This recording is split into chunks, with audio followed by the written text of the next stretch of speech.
लग्न म्हटलं की डोळ्यासमोर काय येतं? मोठा मंडप, झगमगाट, दागिन्यांची खरेदी आणि हजारोंची पंगत. पण याच झगमगाटाच्या मागे एखाद्या बापाची तळमळ देखील असते, त्याची उडालेली झोप देखील असते आणि त्याच्या डोक्यावर वाढणारं कर्जाचं ओझं देखील आपल्याला दिसत नाही. आजच्या या महागाईच्या काळामध्ये मुलीचं लग्न करणं ही अनेक सर्वसामान्य कुटुंबासाठी अतिशय मोठी डोकेदुखी ठरत आहे. आपल्या समाजामध्ये लग्न हा केवळ एक समारंभ असतो का? तर नाही. तो एक सामाजिक प्रतिष्ठेशी जोडला गेलेला समारंभ असतो, ज्यामुळे अनेक लोक काय करतात, कर्ज काढतात, जमिनी विकतात आणि मग मुलीचं लग्न करतात आणि आयुष्यभर कर्जाच्या ओझ्याखाली ते जगत राहतात. पण जर मी तुम्हाला असं सांगितलं की याच लग्नाच्या खर्चासाठी महाराष्ट्र सरकार थेट 25,000 रुपयांची आर्थिक मदत तुम्हाला देत आहे, तर तुम्ही अगदी बरोबर ऐकताय. महाराष्ट्र सरकारची कन्यादान योजना आज हजारो कुटुंबांसाठी एक मोठा आधार बनत आहे. या व्हिडिओमध्ये आपण ही कन्यादान योजना नेमकी काय आहे, कुठल्या कुठल्या लोकांना तिचा लाभ मिळतो, अर्ज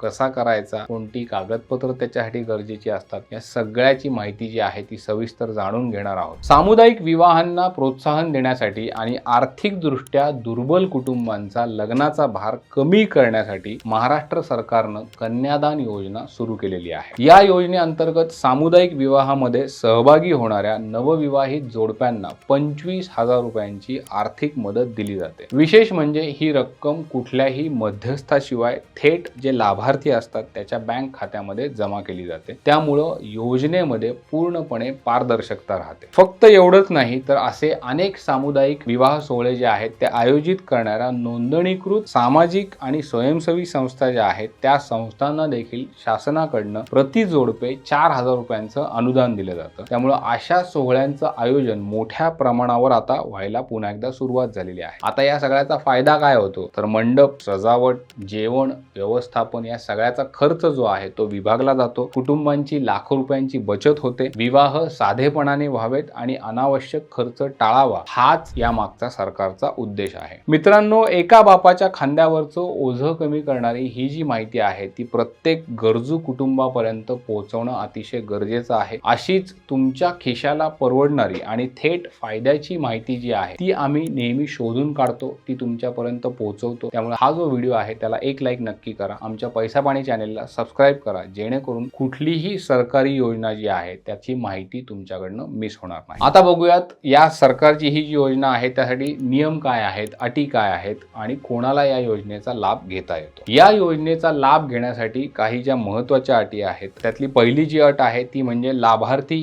तो महाराष्ट्राचा कायमस्वरूपी रहिवासी असला पाहिजे. दुसरी जी अट आहे ती म्हणजे मुलीचं वय किमान 18 वर्ष पूर्ण असलं पाहिजे, मुलाचं वय किमान 21 वर्ष पूर्ण असलं पाहिजे. बालविवाह रोखण्यासाठी सरकारनं ही अट जी आहे ती अतिशय कडक ठेवलेली आहे. हा जो काही होणारा विवाह आहे तो सामुदायिक विवाह सोहळ्यामध्ये झालेला असावा. आर्थिकदृष्ट्या दुर्बल किंवा गरजू लोकांना या योजनेमध्ये प्राधान्य दिलं जातं. ग्रामीण भागामध्ये काय होतं, पैशांच्या अभावी मुलींची लग्न उशिरा होतात. पण आता ही 25,000 रुपयांची मदत जी आहे ती संपूर्ण खर्च भागवू शकते का? नाही, फार कमी मदत आहे, पण तरी देखील एक प्रकारे तो आर्थिक आधार लोकांसाठी ठरू शकतो. अनेक जणांचे अर्ज छोट्या छोट्या चुकांमुळे बाद होतात. त्यामुळे कागदपत्रांची यादी तुम्ही नीट समजून घेतली पाहिजे. यासाठी काय तुम्हाला लागतं, तर आधार कार्ड लागतं, तुमचा रहिवासी दाखला लागतो, उत्पन्नाचा दाखला लागतो, बँक खात्याची माहिती म्हणजे तुमचं पासबुक जे आहे ते लागतं, वयाचा तुमचा पुरावा लागतो, पासपोर्ट आकाराचे तुमचे फोटो लागतात आणि विवाहाशी संबंधित जी काही सगळी कागदपत्र आहेत ती आवश्यक असतात ते सगळे कागदपत्र तुम्हाला सबमिट करायला लागतात. अर्ज करण्याची प्रक्रिया जी आहे ती अतिशय सोपी झालेली आहे. सामूहिक विवाहाचं आयोजन करणाऱ्या संस्था असतात त्या स्वतः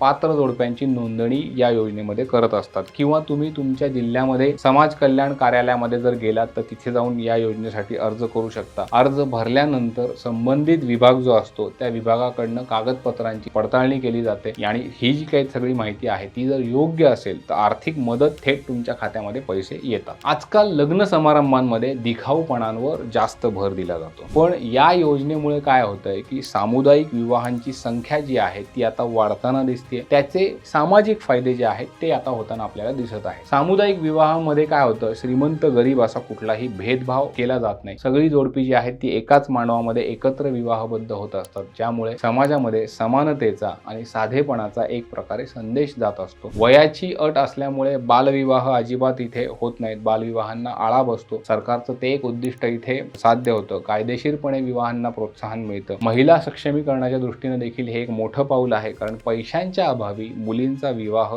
थांबून राहू नये आणि त्यांनी सन्मानाने नवीन आपल्या आयुष्याची सुरुवात करावी, हा देखील यामागचा सरकारचा हेतू आहे. आणखी एक महत्त्वाची गोष्ट तुम्ही लक्षात ठेवा, कुठलीही सरकारी योजना आली की त्यासोबत काही ना काही अफवा येतात किंवा खोटे मेसेज देखील पसरतात. त्यामुळे कोणाच्याही सांगण्यावर तुम्ही विश्वास न ठेवता अर्ज करण्यापूर्वी तुमच्या शहरामध्ये समाज कल्याण विभागाचे जे कार्यालय असेल तिथे जा, शासनाच्या अधिकृत वेबसाईटवर जा, तिथे व्यवस्थित माहिती घ्या आणि मगच योग्य तो निर्णय घ्या. शेवटी एक गोष्ट तुम्ही लक्षात ठेवली पाहिजे, सरकारच्या योजना फक्त कागदावर राहण्यासाठी असतात का? तर नाही, त्या लोकांना जास्तीत जास्त लाभ मिळावा म्हणून असतात. योग्य माहिती तुम्ही दिलीत, योग्य वेळी अर्ज तुम्ही केलात तर त्या खरोखर काही जणांचं आयुष्य बदलू शकतात. महाराष्ट्र कन्यादान योजना ही अशाच एका योजनांपैकी एक योजना आहे, जी गरीब आणि गरजू अशा कुटुंबांसाठी आर्थिक आधार तर देतेच, पण त्याचबरोबर समाजामध्ये साधेपणा, समानता आणि महिला सक्षमीकरणाचा संदेश देखील ही योजना देत असते. म्हणूनच जर तुम्ही पात्र असाल किंवा तुमच्या ओळखीमध्ये कोणी या योजनेसाठी पात्र असेल तर त्यांना या योजनेचा लाभ घेण्याचा नक्की तुम्ही संदेश द्या. मुलीच्या आयुष्यातला सगळ्यात महत्त्वाच्या क्षणी मिळणारी ही मदत जी आहे ती अनेक कुटुंबांसाठी खऱ्या अर्थानं दिलासा देणारी ठरू शकते. माहिती नसल्यामुळे अनेक जण या